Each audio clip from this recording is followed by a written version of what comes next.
কিরে আধা ঘন্টার উপরে হয়ে গেছে, কেউ কারো লয় কথা কস না, তাইলে তোর সমস্যা কি আমার কাছে ক। অল্লকে কি কথা কমু? অল্লকে কথা কর কোনো ইচ্ছাই নাই আমার। ওই বন্ধুত্বের মানে জানে?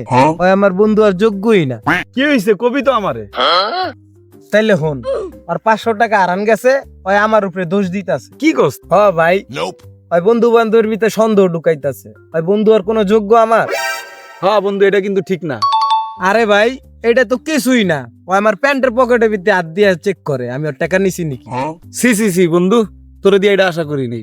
এমন করা উচিত হয় না রে বন্ধু, তুই ওর কাছে সরি কর। এই বেটা, ওর কাছে কি সরি কইব? अबे साले ভাব দেখছো স্যার, আর কি ভাবলো এখনো? নিজেকে ভিতরে ঝগড়াঝাটি ভালো দেখায় না, ওর পক্ষ থেকে আমি তোরে সরি কইতাছি। আর কোন কোন কথার লেগে তুই সরি কবি? আরে বাদ দে, ওর সবকিছুর লেগে আমি তোরে সরি কইতাছি। তোরে মনে কর যে সন্দেহ করছে, তোর প্যান্টের পকেটে হাত দিছে, তোরে মিথ্যা অপবাদ দিছে, তোর সবকিছুর লেগে আমি সরি কইতাছি। আরে আর 500 টাকা তো আমি নিছি। এই বন্ধু বান্ধব ওই প্যান্টের পকেট চেক করবো কি লেগে? তুই আমার টাকা চুরি করবি, আমি তোর পকেট চেক করবো না? আরে বিশ্বাস বললেও তো একটা কথা আছে, বন্ধুত্ব তো বিশ্বাসের উপরেই টিকা থাকে নাকি?